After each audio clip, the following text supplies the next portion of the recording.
Un couple de touristes se promenant dans la ville de Nosa fait une découverte pour le moins inattendue. Une jeune femme est étendue, entièrement habillée, comme si elle dormait. Mais ses blessures révèlent une toute autre histoire. Et dans cette affaire, la police scientifique va devoir innover en matière de preuves. Il ne se déplace pas tout seul. Il doit être transporté par quelque chose. De preuves pour inculper un meurtrier des plus astucieux. On devait se poser des questions. Était-elle vivante en arrivant ici? Est-elle venue de son plein gré? Était-elle déjà morte à ce moment-là? On a besoin de preuves solides pour pouvoir accuser quelqu'un de meurtre. Ça ne colle pas, il y a quelque chose qui cloche dans cette affaire. Il l'a amené là parce qu'il avait vraiment dans l'idée de commettre le crime parfait. On savait tous que c'était lui. Bonjour. Je suis heureux de vous retrouver sur ce plateau pour cette nouvelle émission inédite. Dans une enquête criminelle, les premières 48 heures d'investigation sont toujours décisives. Et cette affaire ne fait pas exception à la règle. Dans un premier temps, les enquêteurs ont l'impression que le suspect a commis un crime parfait et qu'il va leur être impossible de le confondre avec des preuves matérielles, à moins que l'extraordinaire diversité des espèces végétales créées par la nature ne leur vienne en aide. J'ai reçu un appel me disant que le corps d'une jeune femme avait été retrouvé morte au milieu des arbres, près du parking de Nosa, à seulement quelques mètres des voitures. La végétation de la zone était très dense. Il y avait beaucoup d'arbres, notamment des acacias. Elle avait visiblement subi des violences physiques. Il y avait des marques autour de sa gorge, de ses joues et de ses yeux. Le corps a été découvert par des vacanciers aux environs de 8h30, étendu au milieu des arbres à seulement quelques centaines de mètres de la plage. La police déclare que le corps se trouve là depuis le début de la matinée au plus tôt. La jeune femme a apparemment été frappée et étranglée. C'est une des premières destinations touristiques d'Australie, pour ne pas dire du monde. Et il y a eu un crime d'une extrême violence. Le plus choquant, c'est le contraste entre l'intention claire de faire du mal à la victime et le cadre idyllique de la scène du crime. Pour expliquer pourquoi la victime s'est retrouvée là, on explore tous les scénarios possibles. Est-ce qu'elle y est allée de son plein gré? Est-ce qu'elle a été attaquée sur la plage? Est-ce qu'elle a été agressée dans la ville ou est-ce que son corps a été abandonné là? La ville de Noosa est très touristique. Elle a pu rencontrer son assassin après être allée en boîte de nuit. Elle a pu aussi sortir en ville pour la soirée, rencontrer quelqu'un et un incident tragique est arrivé juste à côté de l'endroit où son corps a été découvert. Toutes sortes d'hypothèses nous passent par la tête pour expliquer ce qui s'est passé. Et on ne peut évidemment en écarter aucune. Pour commencer, on devait rassembler toutes les preuves présentes sur les lieux et protéger la scène du crime pour que la police scientifique puisse mener son enquête.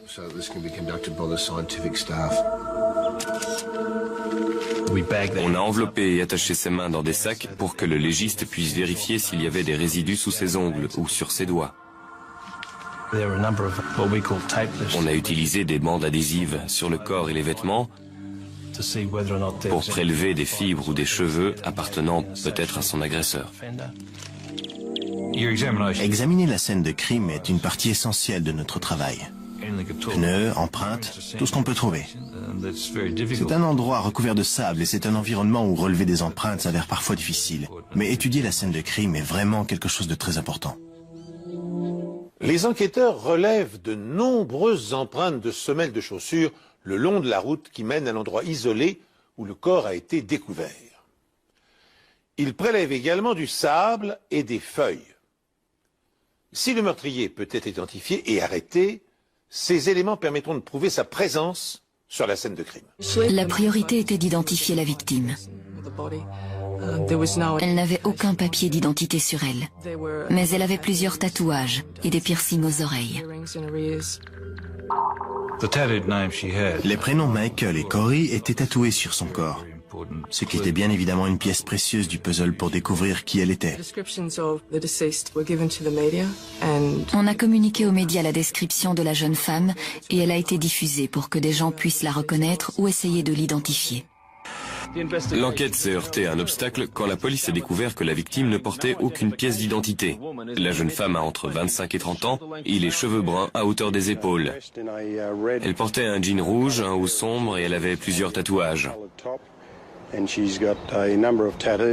La jeune femme avait également de nombreux piercings aux 2 oreilles et une bague en argent en forme de S. Toute personne ayant des renseignements est priée de contacter la brigade criminelle ou la police de Noosa. Après ça, des personnes originaires de la ville de Gympie se sont manifestées. Elles avaient reconnu les tatouages et les piercings.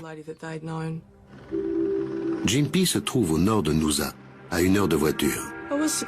J'étais étonnée qu'elle vienne de Gympie. Je pensais qu'elle était d'ici. Je croyais toujours au scénario de la boîte de nuit. Elle était allée en discothèque et s'était fait tuer après. Donc avec cette nouvelle information, l'enquête prenait un tournant différent. Qu'allait-il se passer maintenant? Qui était cette fille et qu'allions-nous découvrir sur elle? Après avoir lancé un appel à témoins pour identifier la victime retrouvée à Noosa, la police obtient immédiatement une réponse. Des habitants de Gympie pensaient connaître l'identité de la jeune femme décédée. Elles ont fait une description parfaite des tatouages et ils étaient presque certains que le corps qu'on avait retrouvé était celui de Samantha Botsworth. À ce stade-là, l'identification n'était pas encore officielle. Ils nous ont demandé de venir avec eux à Brisbane pour vérifier si c'était bien notre fille. Mais je pense que d'après la description qu'on avait faite et le corps qu'ils avaient retrouvé, c'était seulement une formalité. Ils savaient très bien que c'était notre fille qui se trouvait à la morgue. Ma tête le savait, mais mon cœur ne voulait pas y croire.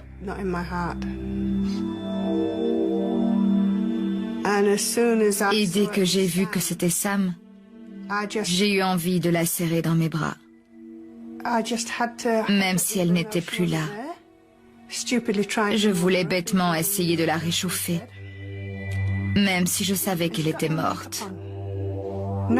Et elle n'était pas maquillée, pas une trace de maquillage. Elle avait eu un accident de voiture quelques années plus tôt, et elle était très complexée à cause de cette cicatrice sur sa joue. Alors c'était vraiment étrange. Elle ne serait jamais sortie sans être maquillée, même pour aller sur le pas de la porte. Cet élément, apparemment anodin, prend une importance particulière aux yeux des enquêteurs.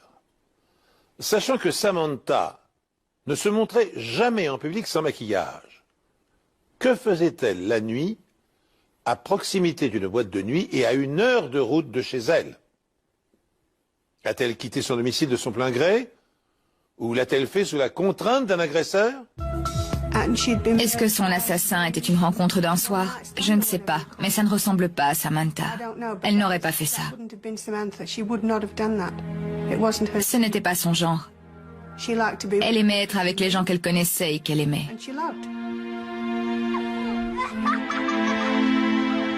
Corey et Michael sont les 2 jeunes filles de Samantha Botsworth. Le soir où celle-ci sort pour ne jamais revenir, ils dorment chez leurs grands-parents. La maison de la victime est maintenant envahie par les experts médico-légaux. À l'entrée de la maison, derrière la porte du garage, on a découvert quelques taches de sang. Après une inspection plus poussée dans toute la maison, on a également trouvé des taches de sang dans la chambre. D'autres avaient été essuyées dans le salon et la salle à manger. Les gens essaient souvent de nettoyer les lieux une fois le crime commis, mais là, le nettoyage était très rudimentaire. Les enquêteurs prélèvent des échantillons de sang et rassemblent des objets souillés dans l'espoir d'y trouver l'ADN de l'assassin. Dans la chambre de Samantha, une bagarre a visiblement éclaté. On a trouvé un sèche-cheveux avec des petites taches de sang sur le cordon, ce qui laissait penser qu'il avait peut-être été utilisé pendant l'agression de Samantha, soit pour l'enrouler autour de son cou, soit pour la blesser d'une autre façon.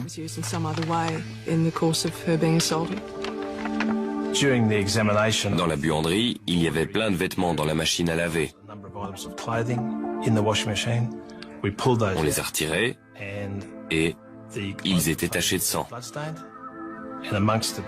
Et il y avait un pendentif au milieu des vêtements. C'était un des bijoux préférés de Sam, parce que c'était son oncle de Grande-Bretagne qui lui avait offert.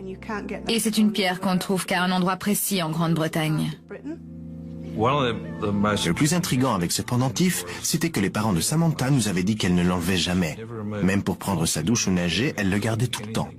À l'évidence, elle y tenait beaucoup et pourtant il s'est retrouvé dans la machine à laver de la maison où on a découvert des taches de sang et des traces de lutte.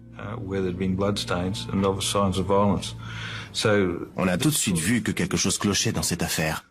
Pourquoi ne portait-elle pas son pendentif? Qui lui aurait enlevé? Où était la chaîne?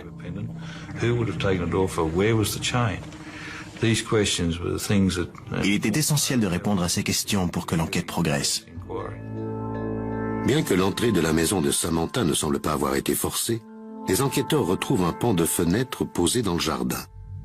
Et sa voiture n'est plus dans son garage. Pourtant, d'après ses parents, elle y est habituellement garée. Le véhicule ne se trouve pas non plus sur le parking de Noosa, où son corps a été retrouvé. On avait comme indice la scène de crime à Noosa, qui était encore primordiale pour l'enquête, une autre scène de crime potentielle avec la maison, et bien sûr, le trajet entre cette maison et Noosa qui était plutôt long. On devait se poser des questions. Était-elle vivante en arrivant ici?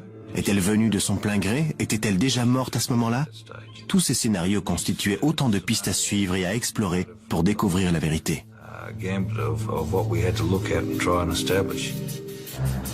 Pendant l'autopsie, le médecin légiste a déterminé qu'elle était morte par strangulation, ce qui correspondait à ce qu'on avait vu sur les lieux et aux marques qu'elle avait.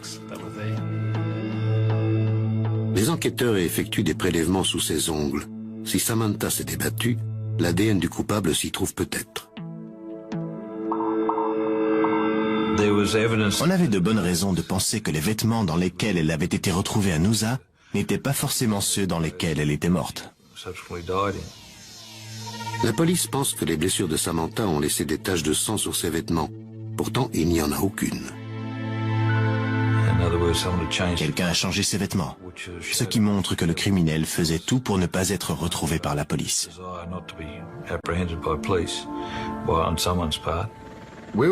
On avait le sentiment que Samantha Botsworth avait été tuée chez elle. Le mystère, c'était comment elle était allée de Gympie à Noosa. Mais on n'avait aucun doute sur le fait qu'elle avait été assassinée dans sa maison. Samantha a été agressée chez elle. Puis, son corps a été transporté à 80 km de distance et abandonné près d'un bois d'eucalyptus. Pour quelle raison le tueur a-t-il pris le risque de déplacer le cadavre alors qu'il aurait pu le laisser dans la maison?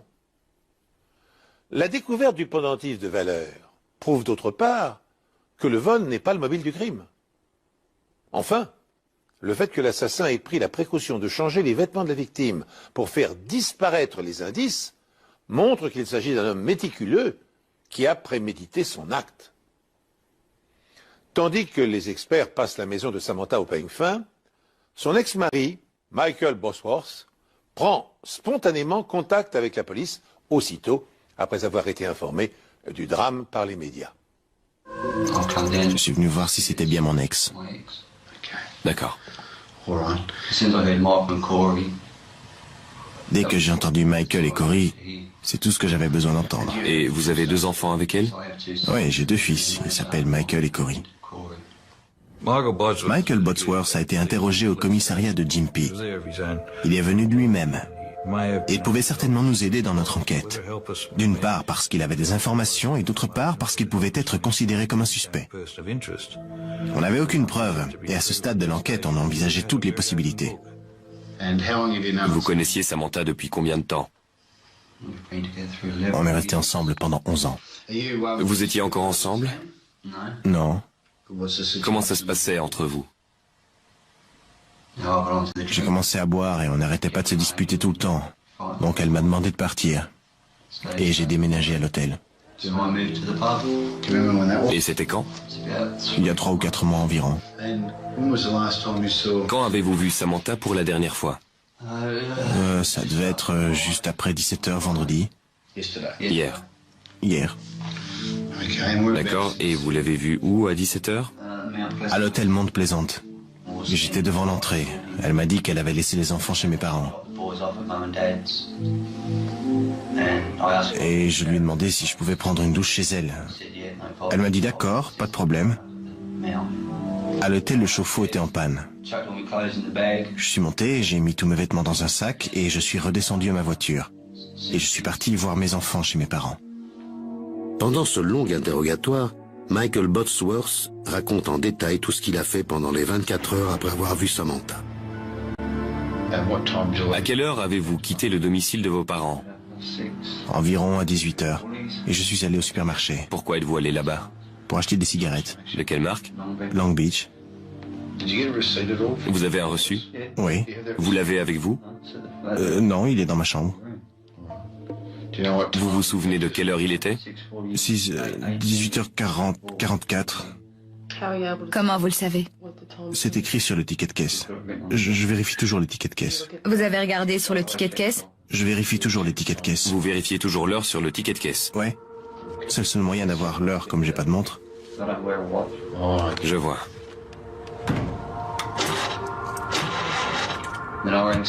Ensuite, j'ai appelé Sam et je lui ai dit que ma voiture ne voulait pas démarrer. À cause de quoi? La bande de batterie était un peu usée. Donc j'ai appelé Sam et elle a dit qu'elle passerait me prendre. Après, elle m'a rappelé. Elle s'est enfermée dehors.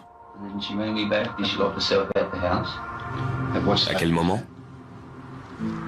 C'était quand elle sortait pour venir me chercher. Elle est sortie prendre sa voiture et elle s'est enfermée dehors parce qu'elle avait laissé les clés à l'intérieur. Je lui ai dit d'essayer de la forcer pour rentrer. Il a dit que c'était la dernière fois qu'il avait vu ou parlé à Samantha et qu'il avait attendu un petit moment avant de commencer à marcher vers chez elle.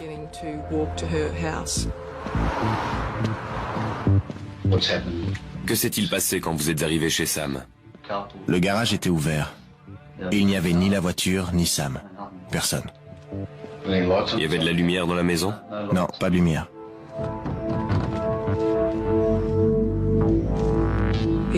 Il est donc retourné à pied à sa voiture, au parking. Il a réussi à la faire démarrer. Et ensuite, il est simplement remonté à l'hôtel Mount Pleasant, où il a pris une douche, changé ses vêtements, et il est descendu boire un verre au bar. Elle avait une raison d'aller à Noosa? Non, aucune. Vous êtes déjà allés là-bas ensemble? Non. Elle y est déjà allée toute seule? Pas que je sache. Vous étiez à Noosa hier soir? Non. Êtes-vous allé quelque part au sud de Gympie hier soir? Non, je suis pas sorti de Gympie hier soir. Il nous a ensuite autorisé à aller à son appartement qui se trouve au dernier étage de l'hôtel Mount Pleasant pour regarder dans sa chambre et poursuivre les analyses scientifiques en prenant les vêtements qu'il portait la veille du meurtre. Quand on est arrivé à l'hôtel, j'ai vu qu'il y avait beaucoup de clients qui buvaient au bar. Tu ne perds rien pour attendre. Je ne pense pas qu'ils étaient prêts à le lyncher. Simplement, il y avait certainement beaucoup de gens dans le bar ce soir-là qui connaissaient Samantha et qui pensaient savoir qui était le meurtrier. L'homme qui porte ces accusations s'appelle Scott Knowles. Ce soir-là, on était très en colère après avoir appris la mort de Sam. Il y avait beaucoup de monde en colère, parce qu'elle était très appréciée. J'ai explosé de rage parce que j'étais sûr que c'était Michael qui l'avait tué. Scott Knowles est le nouveau petit ami de Samantha. Avec Sam, on était ensemble depuis 6 semaines, depuis qu'ils étaient séparés. Ça se passait toujours bien quand on était ensemble. On aimait être tous les deux. Michael Botsworth parle de cette relation pendant son interrogatoire. Oui, je suis toujours amoureux d'elle. Dans ce contexte, peut-être que vous étiez un peu jaloux. Non. Je suis un peu blessé parce que les enfants l'ont vu dans le lit de leur mère. Mais Sam m'a juré qu'elle ne couchait pas avec lui, et je la crois. Et ça vous poserait un problème? Non, pas du tout. Et s'il emménageait? Qu'il emménage, ça me dérange pas. Vous savez si Sam et Scott se sont déjà disputés? Non, je crois pas. Vous le décririez comme quelqu'un de violent? Scotty? À mon avis, il ferait pas de mal à une mouche. Scott Knowles avait les nerfs à vif. Et je crois qu'à un moment, il a même dû être retenu par un de ses amis tellement il était énervé. On voulait éviter qu'une bagarre éclate, alors on a fait monter Michael à l'étage. Les techniciens de la police scientifique ont passé sa chambre au peigne fin et ils ont pris des photos. Michael nous a donné les vêtements qu'il portait la veille. Il les avait lavés. Il pendait sur la corde à linge à la fenêtre. La plupart des gens ne seraient pas d'accord pour que la police fasse ça, mais lui, ça ne le dérangeait pas. Il voulait sûrement donner l'impression de ne pas être inquiet pendant qu'on prélevait des échantillons et qu'on essayait de trouver des preuves qui auraient contredit ce qu'il nous avait dit dans sa déposition.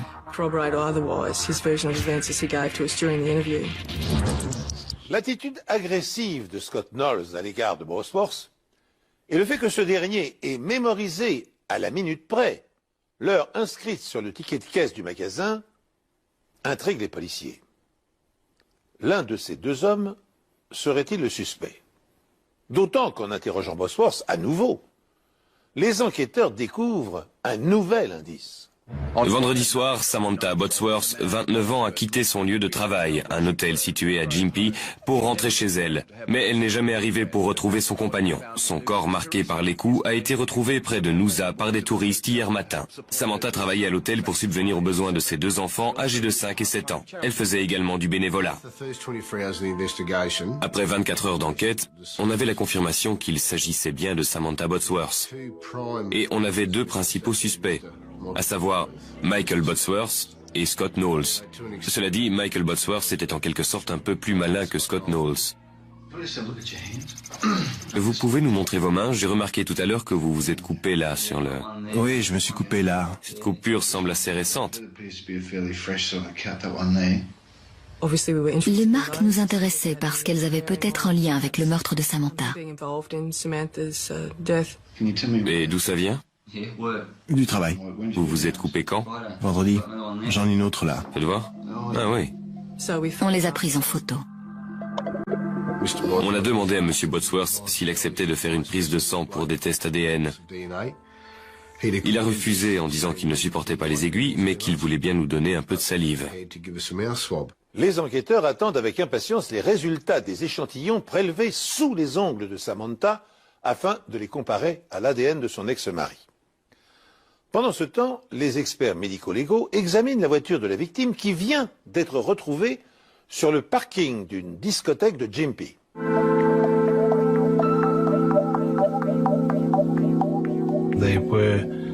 Il y avait plein de fleurs, de feuilles et d'écorces sur le siège conducteur et sur le sol de la voiture. À l'arrière du véhicule, sur la plaque d'immatriculation, il y avait comme du pollen, ce qui a créé une certaine fluorescence, qui ressemblait beaucoup à celui qu'on avait vu à Noosa. Les experts emballent tous les éléments susceptibles de servir de preuve ou de faire avancer l'enquête, comme les feuilles ou les mégots de cigarettes. Les mégots proviennent apparemment des cigarettes fumées par Samantha, mais les enquêteurs remarquent qu'elles sont de la même marque que celles achetées par Michael Bosworth au supermarché. Il a remis son ticket de caisse à la police, ainsi qu'un trousseau de clés appartenant à Samantha, qui est mystérieusement apparu dans sa chambre le soir où elle a été assassinée. Et il nous a dit qu'il manquait les clés de voiture à ce trousseau. Elles étaient dans ma chambre hier soir. Comment vous les avez eues? Sam a dû les laisser là. Elle a aussi une clé de chez moi. Et vous, vous avez les clés de chez elle? Non, je n'ai pas les clés de chez Sam. Donc les clés qu'elle... Je ne comprends pas pourquoi les clés étaient dans votre chambre. Moi non plus. Mais il manque la clé de la voiture et la clé bleue aussi. Elle avait des codes couleurs pour ses clés. Il manque ces deux-là. Nous pensons que le meurtrier a conduit la voiture. Une des théories de la police est que la mère des deux jeunes garçons a été enlevée à Gympie et ensuite conduite à Noosa, où elle a brutalement été assassinée. Toute personne ayant aperçu une Corolla blanche immatriculée 299 CQO est priée de contacter la police. Ce soir, les enquêteurs installeront ici une antenne de police pour rappeler ce qui s'est passé, en espérant que quelqu'un se souvienne d'avoir vu Samantha, sa voiture ou son meurtrier.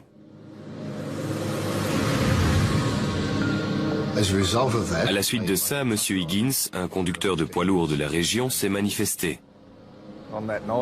Cette nuit-là, j'ai remarqué une voiture blanche qui roulait dans la même direction que moi, vers le nord. Elle allait très lentement. À la fin, je l'ai dépassée et au niveau de la pente suivante, c'est elle qui m'a doublé. Et je suis resté collé derrière. Donc j'ai eu le temps de la remarquer. M. Higgins était catégorique sur le fait que le numéro d'immatriculation était exactement le même et que c'était cette voiture qu'il avait vue sur l'autoroute. Bien que Higgins, le chauffeur du camion, n'ait pas vu correctement le conducteur de la Corolla, ni même remarqué si un passager se trouvait ou non à bord, les policiers pensent avoir affaire à l'assassin.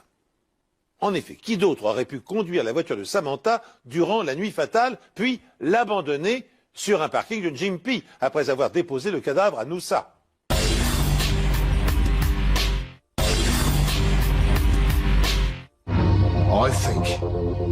Je pense que M. Botsworth l'a amené là parce qu'il avait vraiment dans l'idée de commettre le crime parfait. On voulait interroger le plus de personnes possible pour qu'elles nous aident à confirmer ou réfuter la version de Michael. Je descendais les escaliers de l'hôtel Mount Pleasant et en bas j'ai vu Sam et Michael qui parlaient assez fort. Je ne sais pas de quoi ils parlaient, mais ces derniers temps, ils se disputaient souvent depuis qu'il avait emménagé à l'hôtel. À chaque fois qu'elle parlait à des hommes au pub, Michael débarquait, prêt à frapper. Et parfois, il leur attrapait le bras, des choses comme ça. Ils se disputaient assez souvent. Alors que Pauline confirme la version de Michael concernant le problème d'eau chaude à l'hôtel, elle apporte une information capitale sur ce qu'il a fait le samedi.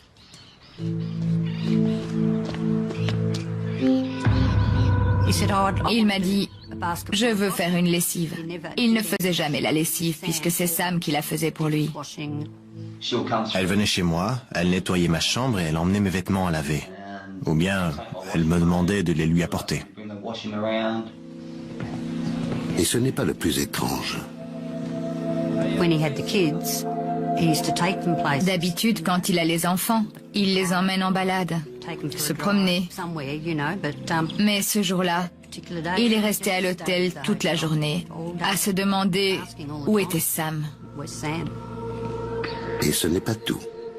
Monsieur Botsworth s'est renseigné auprès des gens de l'hôtel au sujet de l'heure qui était indiquée sur son ticket de caisse. Il voulait être sûr de l'heure. Vous vous souvenez de l'heure à laquelle vous les avez achetés? Si, c'est 18h44. Vous vérifiez toujours l'heure sur le ticket de caisse? Oui. C'est le seul moyen d'avoir l'heure, comme je n'ai pas de montre. Je vois.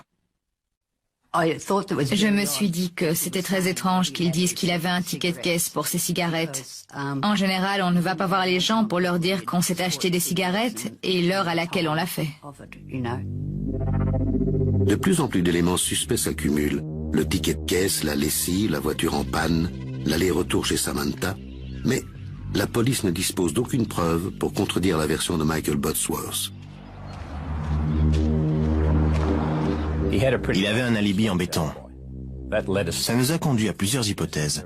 Soit il était très sûr de lui, soit il était innocent, soit il essayait de se disculper pour ne plus figurer sur la liste des suspects.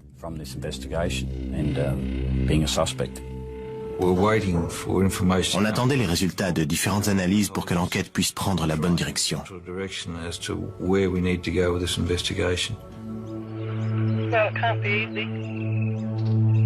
Pendant ce temps, les enquêteurs se tournent vers une voyante.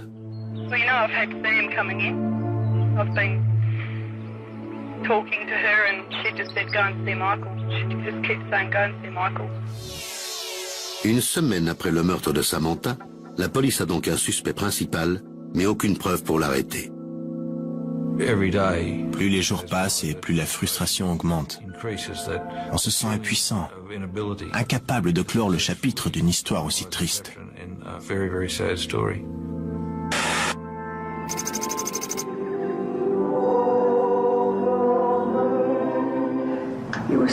Tu étais si joyeuse.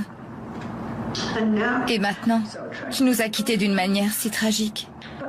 Mais notre amour pour toi et ton souvenir resteront à jamais dans nos cœurs. La douleur se lit dans les paroles de cette mère dont les larmes coulent à la mémoire de sa fille, Samantha Botsworth. Une centaine de personnes a passé la porte de la chapelle pour lui rendre un dernier hommage. Ils ont fait le serment de ne jamais oublier Samantha et d'être sûrs que son esprit continue à vivre pour les 2 enfants qu'elle laisse derrière elle. Le fait que personne n'ait été arrêté était très frustrant, surtout pour les parents de Sam. Ils ne pouvaient pas faire leur deuil. Michael était toujours en liberté. Malheureusement, la police n'avait aucune preuve pour l'arrêter sur le champ. On ne pouvait pas soulager la douleur de la famille Hall, ni leur dire oui, nous avons réussi à trouver le coupable, parce qu'on n'avait aucune preuve. Quelques personnes sont venues nous aider dans l'enquête, notamment Patricia Kelly, qui connaissait Samantha et Michael. Elle lit les cartes et elle pensait avoir une sorte de lien avec Michael parce qu'elle lui avait déjà tiré les cartes.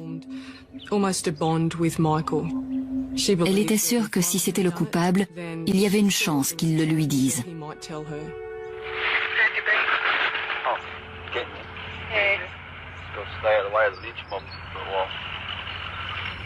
Avec l'accord de Patricia, on lui a posé un micro et elle s'est arrangée pour donner rendez-vous à Michael dans un parc à Gympie.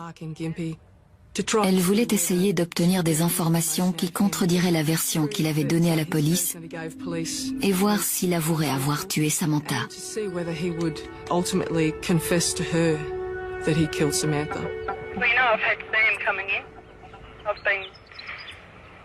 Talking to her and she just said go and see Michael. She just keeps saying go and see Michael.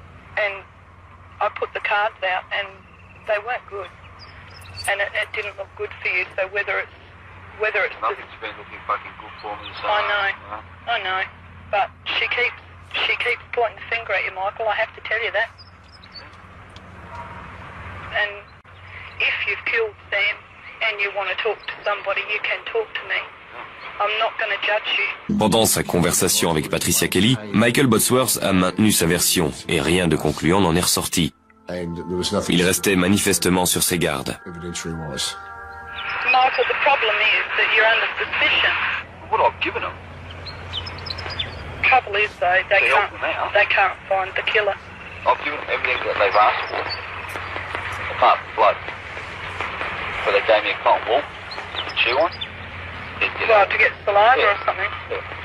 And they said, oh yeah, we're going to do DNA. I said, yeah, well that's fine. You'll find my DNA, Sam. I just fucking lived there. La police obtient finalement les résultats des tests ADN. Les résultats ont démontré que l'ADN de M. Botsworth était présent sur un torchon retrouvé dans la cuisine, mais aussi sur le sol de la chambre. Son ADN est également présent sur l'un des 5 mégots de cigarettes recueillis dans le cendrier situé près du lit de Samantha. Mais il n'y a aucune correspondance avec les mégots retrouvés dans la voiture de la victime.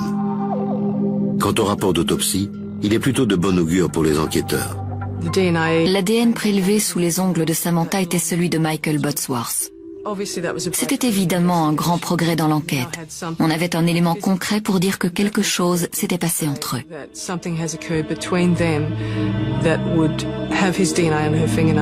Michael Botsworth a fourni à la voyante des explications plausibles. Il a effectivement vécu dans la maison occupée par Samantha et il y est retourné durant les jours qui ont précédé sa mort. Il n'est donc pas étonnant que des échantillons de son empreinte génétique soient présents sur des objets.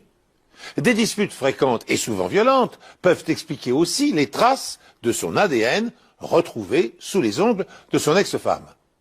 Mais pour qu'un dossier d'accusation puisse être présenté devant un juge, les policiers doivent prouver que Bosworth était également présent sur la scène de crime. Il était probable que le lien que l'on espérait trouver entre le véhicule, les vêtements et le lieu du crime était le pollen. Le pollen n'a encore jamais été utilisé comme preuve scientifique en Australie dans le cadre d'une affaire de meurtre.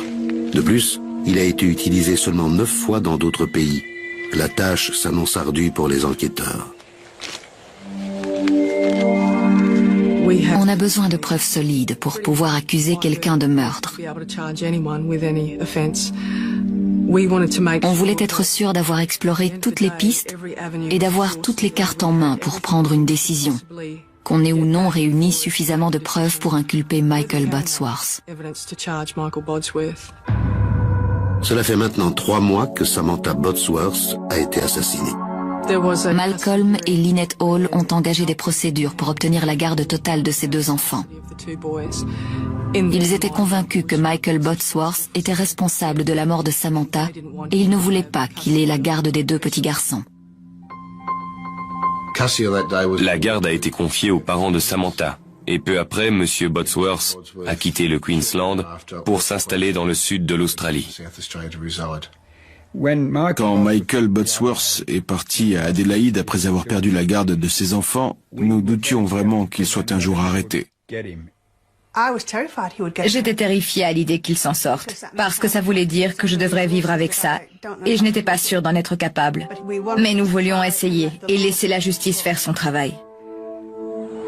Avant de partir, Michael Bodsworth laisse une preuve de plus de son innocence. Il a placé une croix à l'entrée du parking où le corps de Samantha a été retrouvé. Mais la croix n'était pas à l'endroit exact où le corps avait été retrouvé, ce qui laissait croire qu'il ne savait pas où exactement la victime avait été abandonnée. Et ça donnait plus de crédibilité à son innocence.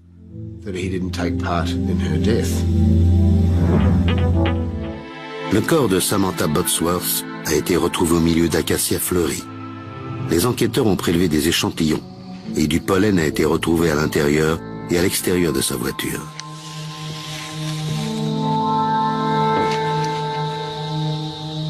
La police a également en sa possession les vêtements nettoyés que Michael Bodsworth portait la nuit où Samantha a disparu.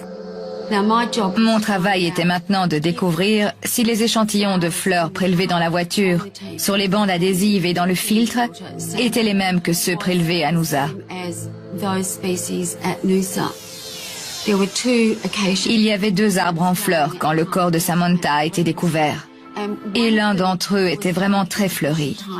C'est une espèce d'acacia bien particulière. Et c'est le pollen de cette espèce qu'on a retrouvé sur la plaque d'immatriculation et dans le filtre de la voiture du côté conducteur. Ce qui indique que la voiture était à Noosa, sur les lieux du crime. Le docteur Milne peut l'affirmer avec certitude car les acacias ont une caractéristique particulière. La pollinisation des acacias est assurée par des insectes et d'autres animaux. Le pollen ne se déplace pas tout seul. Il doit être transporté par quelque chose. Donc si quelqu'un se frotte contre la fleur et qu'il monte dans sa voiture, le pollen passe des vêtements au siège et aux chaussures. Les enquêteurs ont retrouvé du pollen sur le siège et sur le sol côté conducteur de la voiture de Samantha. La police aborde le sujet pendant l'interrogatoire de Michael Bodsworth. Vous êtes déjà monté dans la voiture de Sam? Oui, C'était quand la dernière fois? il y a environ une semaine. Où étiez-vous assis dans la voiture? Côté passager. Avant ou arrière? À l'avant. Vous êtes déjà monté côté conducteur dans cette voiture? Non. Si Michael Bodsworth était le coupable, on s'attendait à trouver le pollen de l'acacia sur ses vêtements. On aurait alors eu la preuve qu'il se trouvait dans la voiture. Mais il avait lavé ses vêtements après le meurtre, et avant que la police ne les emporte. Donc au lieu de trouver des milliers de grains de pollen d'acacia, les enquêteurs en ont seulement relevé quelques-uns. Lynn Milne est palynologue, c'est-à-dire qu'elle étudie les microfossiles tels que les algues ou les pollens. Enseignante à l'université, elle estime que 4 éléments des microfossiles sont déterminants dans les affaires criminelles. Leur taille microscopique, leur abondance dans la nature, leur résistance à la dégradation et enfin leur diversité. Extrêmement variés, ils permettent de déterminer avec précision le lieu de leur provenance. Dans le cadre de cette enquête, Lynn Milne collaborait pour la première fois avec la police et elle était bien consciente du rôle déterminant qu'elle allait jouer. En débarrassant à l'acide les échantillons des sédiments, la palynologue parvient à isoler quelques grains de pollen d'acacia sur les vêtements rugueux que portait Michael Bosworth la nuit du crime. Et un seul lavage de la chemise n'avait pas suffi à éliminer ces preuves microscopiques. Mais avant d'arrêter le suspect, les enquêteurs veulent procéder à une ultime vérification.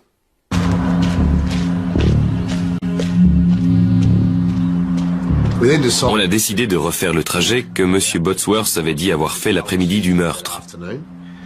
C'était pour nous assurer qu'il n'y avait pas d'acacia le long du trajet, avec du pollen qui aurait pu se déposer sur ses vêtements.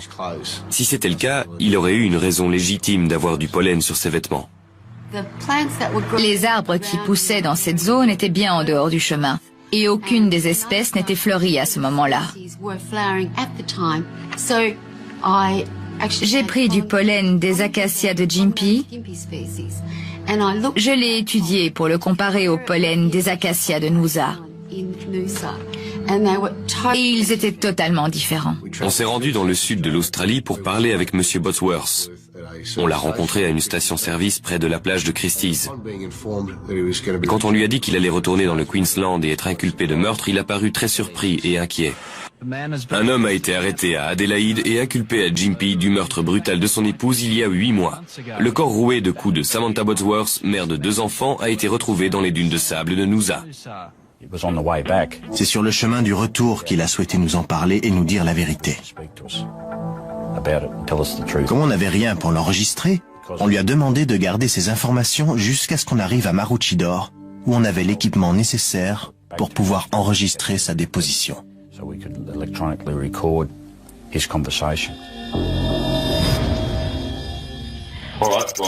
Vous nous avez dit tout à l'heure que vous aviez quelque chose à nous dire?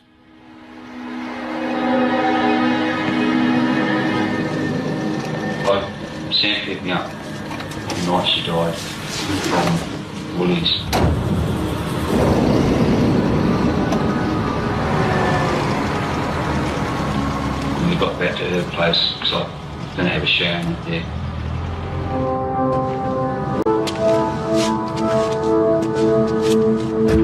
What did he say? He said he saw you driving like an idiot in the car with the kids. And she was telling me that, after the weekend I can't see the kids and all this because their dad's been in the ear about, I drive dangerously with the kids in the car.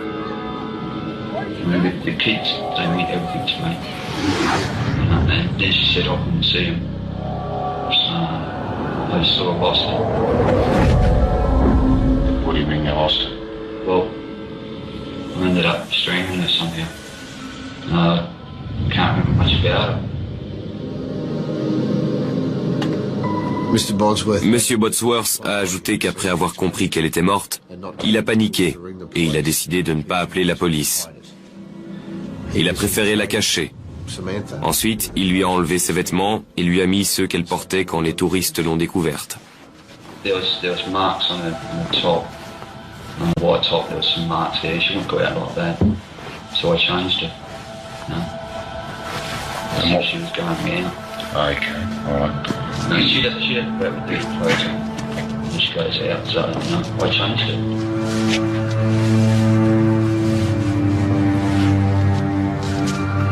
Whereabouts in the vehicle did you put her? Front passenger seat. Okay. And why'd you do that? Because if I drive, that's where she always sits.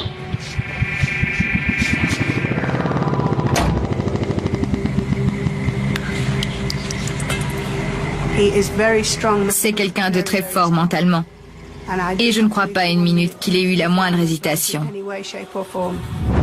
Il savait parfaitement ce qu'il faisait. Il avait tout planifié. Mais ce à quoi il ne s'attendait pas, c'était l'ADN et le pollen. Et le fait que tous ceux qui connaissaient Sam savaient que c'était lui.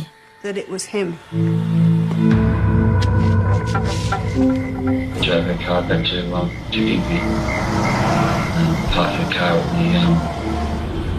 at the night disco. And that was it. Can I ask you why you did that? Nah, as if she went out for the night or something, you know. Quand le corps de Samantha Botsworth a été retrouvé dans les dunes de Noosa, la famille de la victime a suspecté son ex-mari Michael James Botsworth. 7 mois plus tard, les expertises médico-légales ont prouvé sa culpabilité et le mécanicien de 36 ans a été inculpé de meurtre. Malgré ses aveux à la police, Michael Botsworth a plaidé non coupable. De toute façon, quand vous risquez l'emprisonnement à vie, vous n'avez plus rien à perdre. Alors pourquoi ne pas plaider non coupable ? Au bout du compte, le jury a vu clair dans le jeu de Michael et il a tenu compte des preuves rassemblées par la police. L'analyse du pollen qui prouve qu'il était sur les lieux du crime, l'ADN, le sang trouvé dans la maison et ses aveux. Les jurés ont décidé de le condamner pour meurtre avec une peine d'emprisonnement à perpétuité. Malheureusement, la prison à vie, ça ne compense pas. Il a pris la vie de quelqu'un et lui, il est toujours là. Un jour, il pourrait sortir et vivre libre de nouveau. Samantha, non. Samantha doesn't. Michael Botsworth pourrait bénéficier de la liberté conditionnelle en 2010. Je sais que Michael Botsworth croyait avoir commis le crime parfait. Mais la science est constamment en progrès et il y a toujours de nouveaux développements dans le domaine médico-légal. Est-ce qu'il était intelligent, rusé, sournois? Je sais pas. Tout ce que je sais, c'est qu'il a été puni comme il le devait pour le crime qu'il a commis. En ayant la certitude d'avoir commis le crime parfait, Michael Botsworth a espéré pendant des mois pouvoir échapper à la justice. C'était compté sans la perspicacité de Lynn Milne, la palynologue. En comparant quelques minuscules grains de pollen recueillis sur la chemise du suspect après un lavage, elle est en effet parvenue à établir qu'il provenait de la scène de crime. Après ce succès, la spécialiste a continué à travailler pour la police. Elle s'est notamment illustrée en permettant l'arrestation d'un violeur alors que l'enquête piétinait depuis 5 ans. La police lui a fourni un sac plastique contenant une paire de chaussures oubliée dans un bureau depuis 3 ans. Milne a confondu le coupable à partir d'un brin d'herbe microscopique relevé sur les chaussures. C'est sur cette note optimiste que se termine cette émission. Merci de l'avoir suivi en ma compagnie. Je vous donne rendez-vous à bientôt sur cette antenne pour une nouvelle enquête impossible.